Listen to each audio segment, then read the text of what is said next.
কোকোর সম্পর্কে বড় ভাই হিসাবে আমি একটাই কথা বলবো যে একজন বড় ভাই তার ছোট ভাই সম্পর্কে গর্ব করার মতন কম বেশি যা থাকে সবগুলোই আমার ছোট ভাই কোকোর ভিতরে ছিল।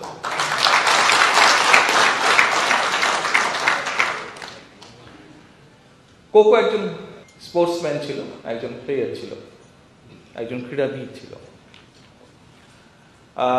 আমি রাজনীতিতে সম্পৃক্ত হয়েছি, আমি একজন রাজনৈতিক কর্মী।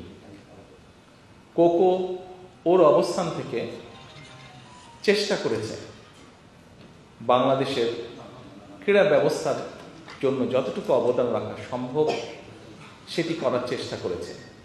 কি কি করেছে, কতটুকু করতে পেরেছে, এটি যারা বাংলাদেশে খেলেন, খেলোয়াড় আছেন, তারা বলেছেন, তারা আগেও বলেছেন, আজকেও বলেছেন, অনেকে ভবিষ্যতেও তারা বলবেন।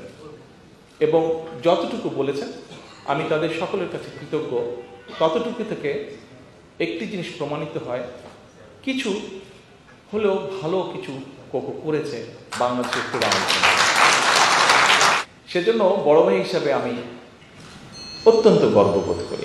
আগামীতে যদি ইনশাল্লাহ আল্লাহ রহমতে বাংলাদেশের মানুষের সমর্থন নিয়ে আমাদের দল বিএনপি সরকার গঠনে সক্ষম হলে অনেকগুলো বিষয়ের পাশাপাশি কীভাবে বাংলাদেশের ক্রীড়াটাকে কম বেশি সাজাতে চাই, অথবা কিভাবে বাংলাদেশের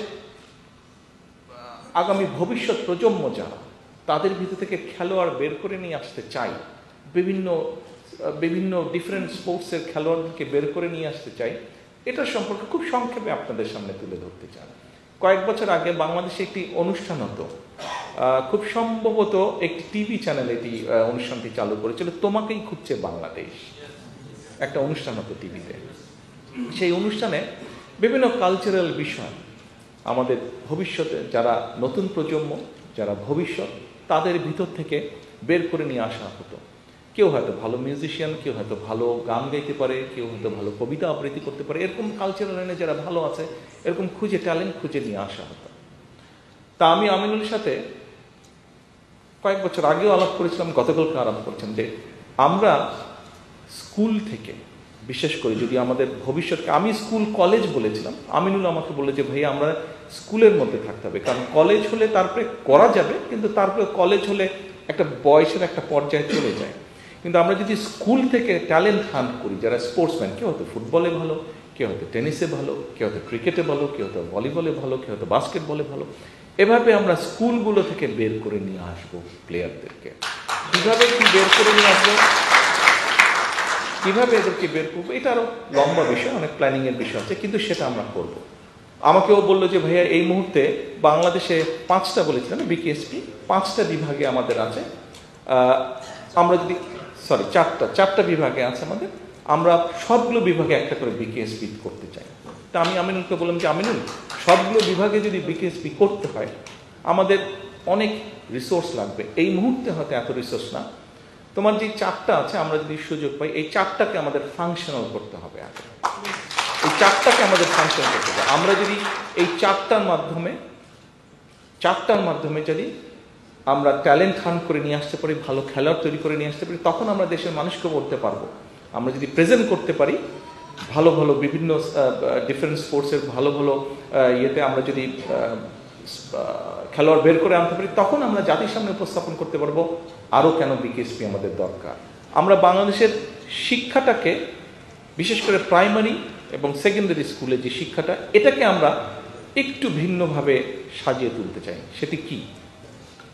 সেটি হচ্ছে যে ছেলেমেয়েরা শুধু পড়ালেখা করবে, রাত দিন পড়ালেখা করবে, এটা কেমন কথা?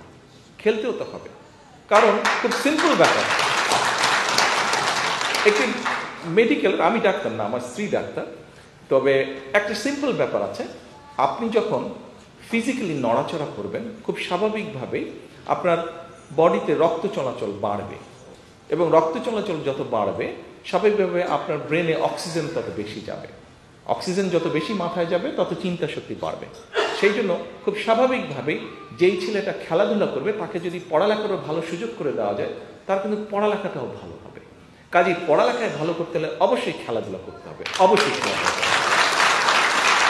আমার খুব ইচ্ছা আছে যে ইনশাল্লাহ আল্লাহর মধ্যে সুযোগ পেলে ঢাকা শহরে আমাদের 100টা ওয়ার্ড, আমরা কি একটা জিনিস করতে পারি না? আমরা যদি একটা পরিকল্পনা গ্রহণ করি, অন্তত প্রতি 2টো ওয়ার্ডের মাঝখানে 2 বিঘা না 3 থেকে 4 বিঘা একটা জায়গা যদি আমরা বের করে নিই, একটা সবুজ জায়গা, সেখানে বাচ্চারা খেলবে, মুরব্বীরা বয়স্করা যারা আছেন যাদের প্রয়োজন তারা সেখানে হাঁটবেন। ইন্টারন্যাশনাল এরিনাতে যারা দেশকে রিপ্রেজেন্ট করবে তাদের সকল দায় দায়িত্ব রাষ্ট্র নেবে, একটা সার্টেন টাইম পর্যন্ত রাষ্ট্র নেবে। এই হচ্ছে মোটামুটিভাবে ক্রীড়া নিয়ে, খেলা নিয়ে, ক্রীড়া জগৎ নিয়ে আমাদের দল বিএনপি আমাদের ভবিষ্যৎ চিন্তা ভাবনা। এখন যেরকম বাংলাদেশকে অনেক মানুষ চিনে বিদেশে, পৃথিবীর সারা পৃথিবীতে কিভাবে চিনে? ক্রিকেটের কথা বললেই বাংলাদেশকে চিনে। আমরা তো আশা করতে পারি, আমরা তো চিন্তা করতে পারি, আমরা তো প্ল্যান করতে পারি, ঠিক আছে ক্রিকেট দিয়ে বাংলাদেশ চিনছে, এটাকে আমরা এগিয়ে নিয়ে যাবো ইনশাল্লাহ। ভলিবল হোক, বাস্কেটবল হোক, সাইকেলিং হোক, রেসলিং হোক, ওগুলো দিয়েও বাংলাদেশকে চিনবে। শুধু একটা দিয়ে চিনবে কেন, আরো অনেক কিছু দিয়ে বাংলাদেশকে চিনবে। কাজেই ওইরকম একটা কিছু আমরা করতে চাই। কতটুকু পারবো জানি না, বাট আমি মনে করি আমরা যদি পরিকল্পনা নিয়ে আমরা যদি নেমে পড়ি কাজে, আমরা যদি চেষ্টা করি, 100% না হলেও 60%, 70% তো নিশ্চয়ই ইনশাল্লাহ পারবো। কেন পারবো? যে মানুষগুলো জীবন দিয়েছে, যারা চলে গিয়েছে আমাদেরকে ছেড়ে, আসুন আমরা আন্দোলন করেছি, সংগ্রাম করেছি, এখন হচ্ছে দেশ গড়ার পালা। সামনে আমাদের সেই সুযোগটা, আমরা একটি জায়গায় এসে দাঁড়িয়েছি।